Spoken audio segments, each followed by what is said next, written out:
Yes, good morning children. Welcome to today's class.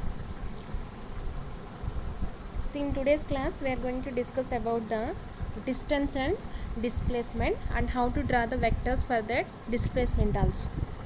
And what is average speed and what is average velocity also today we are going to discuss. So before going to today's class, first we will once remember the last class.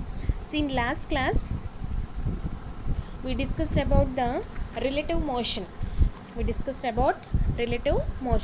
So first we have to remember what is the meaning of motion of the object. So how can we say one object is in motion? So whenever the body is said to be in motion, when its position is changing continuously. Whenever the motion of a body is said to be in motion, when its position is changing continuously with time relative to an observer. Whenever the body is said to be in motion, when its position, the position of the object will be continuously changing with the time interval and relative to observer also. So in that condition only we will said that object or the body is said to be in motion. So according to that one, today we are going to discuss about the distance and displacement. What is the distance and what is displacement? So here in the picture you can see they are given one activity to know about the distance and displacement. See, drawing the path and distinguish between the distance and displacement. Here see they are given one small activity, children. Listen this one carefully all are. Take a ball and throw it into the air with some angle of the horizontal.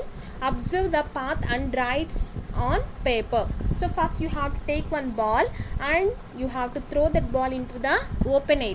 Then with some angle to the horizontal, then observe its path and draw it on paper. So whenever we are throwing one ball into the open air, again after some time, whenever it will reaches its position in the upperwards, after some time it will means it will fall on the earth only, but it will make some angle. It will make with some angle. So that that path we have to draw on the paper. So if you draw that path on the paper, you can get the picture like this. See in the figure number 5, you can see that path in the figure number 5. So this figure number 5 shows the path taken by the ball when it was thrown into the air. So here you can observe the distance and displacement in the both will be in this figure only. See. So distance is the length of the path traversed by an object in a given time interval, and displacement is the shortest distance covered by the object in a specified direction. So here in this figure only we can able to understand both the distance and displacement. So distance means the object, what is the distance covered by the object completely? The distance, the length covered by the object in a given time interval. The distance means the total length covered by the object in the given time interval by the object. Okay, so what is the displacement? Displacement means the shortest distance covered by the object in a specified direction. The shortest distance. So distance and displacement both will be lengths only. Both will be the length covered by the object only, but the very small variation is there, children. So the distance means the total distance, the total length covered by the object in a given time interval.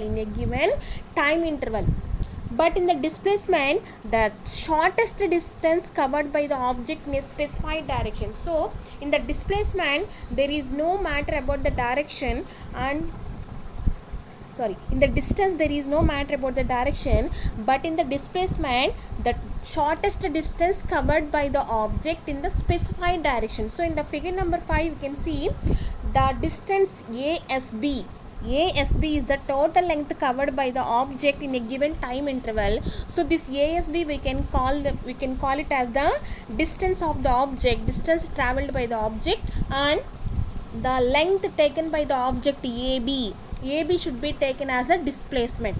ASB is the distance and AB is the displacement. So AB is the shortest distance taken by the object in a specified direction. So according to this one, here they are given AB. If you observe the figure AB, the ray AB will show some arrow also. So this arrow will be always indicates that indicates the direction. Arrow will be always indicates the specified direction or a particular direction. So in the figure AB you can take it as the displacement, and ASB we are taken as the distance of the object. So if you observe the differences between the distance and displacement from figure 5, so displacement is a vector quantity. Displacement is a vector to describe a physical situation. So vector, what is the meaning of vector here? Vector means, see, some quantities are specified with magnitude as well as direction also. Okay, so if you take the example, so vector and scalar quantities. In physical quantities, mainly here we have two types of quantities. All the physical quantities will be completely classified into vector quantities and scalar quantities. In vector means the physical quantities always should be having magnitude as well as the direction also. But in scalar quantities, there is no matter about the direction. They should have only the magnitude. For example, if you take the time, what is the units for the time? Seconds, hours, minutes, days. So there is no matter about any particular direction. But here if you are taking the displacement or velocity, they have some displacement means the shortest distance in a particular direction, in a particular given direction. So direction means maybe some left or right or south or west, like this. So particular direction will be there for the vector quantities. Okay, so here the displacement is a vector quantity. Why? Because we are calling this displacement as a vector quantity. So displacement is the distance covered by the object in a specified direction,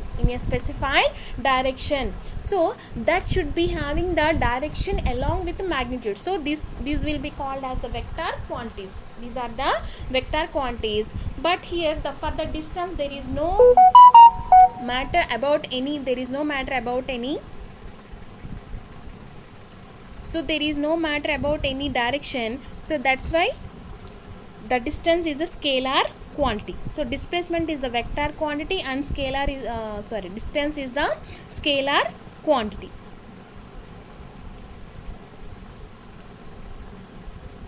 So here you see, here the vector can be represented as a directed line segment. In the figure you can see, children, here the vector can be always represented as a directed line segment, having one side should be point will be there and second side should have some arrow mark. This arrow mark always shows the direction of the ray. Its length indicates magnitude and arrow indicates its direction. Point A is called tail and point B is called the head here. So this point A is tail and point B will be the head. So which direction we have the arrow mark? That should be head point, that should be head, and another one point will be called as the tail. So in the above example, here you see, in the before example, in the figure 5 you can observe this ASB we are taken as the distance and AB we are taken as the displacement. Okay, ASB is the distance of the object, distance covered by the object, and AB is the displacement covered by the object. So here the SI units for the distance or displacement in is meter denoted by M, and other units like we have kilometers, centimeters, millimeters, hectometers. These also we have. Generally we use the units meters only for the distance or displacement. Maybe after that for the some more distances we can use the kilometers. For small distances we can use centimeters or meters. So we know this one also. 1 kilometer is equal to 1000 meters. We know this one. And 1 meter is equal to 100 centimeters. 1 centimeter is equal to 10 millimeters.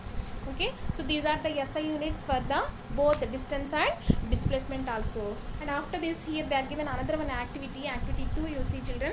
Drawing displacement vectors. How to draw the displacement vectors? So drawing the displacement vectors means it's a very simple method. So for drawing the displacement vectors, here we have they are given two pictures, figure number 6A and 6B they are given. So in the figure 6A they are given the distance and in a particular direction A to B.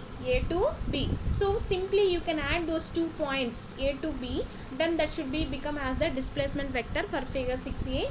And for figure 6B also, simply you can add those 2 points from A to B. You can join the 2 points, then you can get the vector, displacement vector you can get, children. It's a very simple way. And next,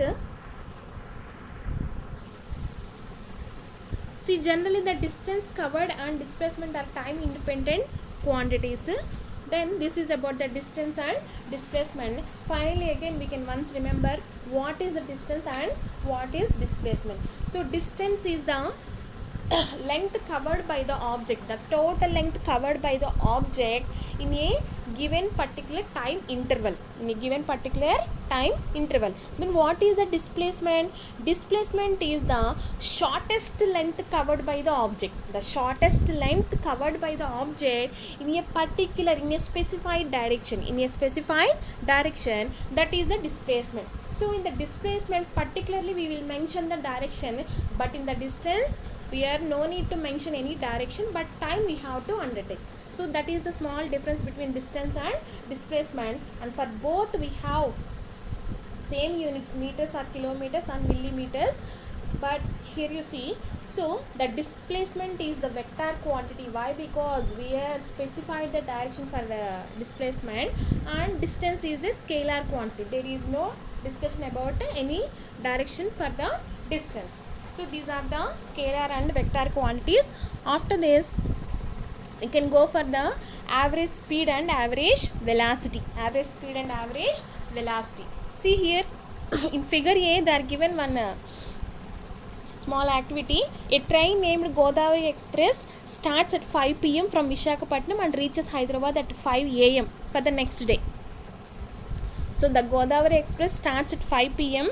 from Visakhapatnam and it reaches Hyderabad at 5 a.m. for the next day morning.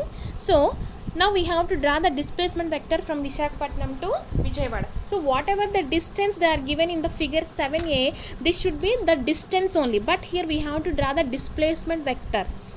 So simply you can add the join these 2 points, children, Visakhapatnam to Hyderabad.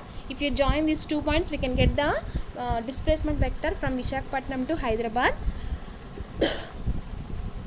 Now let the distance of the entire trip from Visakhapatnam to Hyderabad will be 720 kilometers. The journey time is exactly from 5 p.m. to 5 a.m. means it will be exactly 12 hours. Then what is the distance covered by the train in each hour? So the total distance will be 720 kilometers and the total journey time is 12 hours. So simply we can take this one. What is the distance covered by the train in each hour means 720 by 12 hours. So we can get the answer as 60 kilometers per hour. So can you say that the train has covered exactly 60 kilometers in each and every hour? So each and every hour, maybe it travels 60 kilometers only? No, obviously the answer will be no, because there may be some variations in distance covered by the train for each and every hour. See, in 1 hour maybe it travels up to 50 kilometers only, but in next hour maybe it will travel for 70 to 75 kilometers, like that. So in each and every hour the total distance, the total speed or the total distance taken by the train will be, it's not exactly 60 kilometers per hour. So we can take the average distance covered by the train for each hour to decide its average speed. So to decide the average speed, here we have to find the distance covered by an object in unit time is called the average speed. So what is the meaning of average speed here? The distance covered by an object in a unit. The distance covered by an object in 1 unit time. In 1 unit time, what is the distance covered by the object is called the average speed. So average speed is equal to total distance by time taken. Average speed is equal to total distance by time taken. So here we are taken, see, let the displacement, it's not distance, children, displacement. Let the displacement of the trip in above example be 360 kilometers due to northwest. See, particularly they are specified the direction here. So this is a displacement, it's not distance. Okay, so let the displacement of the trip in the above example be 360 kilometers due to north to west. Then what is the displacement in each hour? So again this one also, the total distance here taken 360 kilometers due to northwest, and the total time will be 12 hours. So again 360 by 12 means again we are getting 60 kilometers per hour north to west. So the displacement of an object per unit time is called average velocity.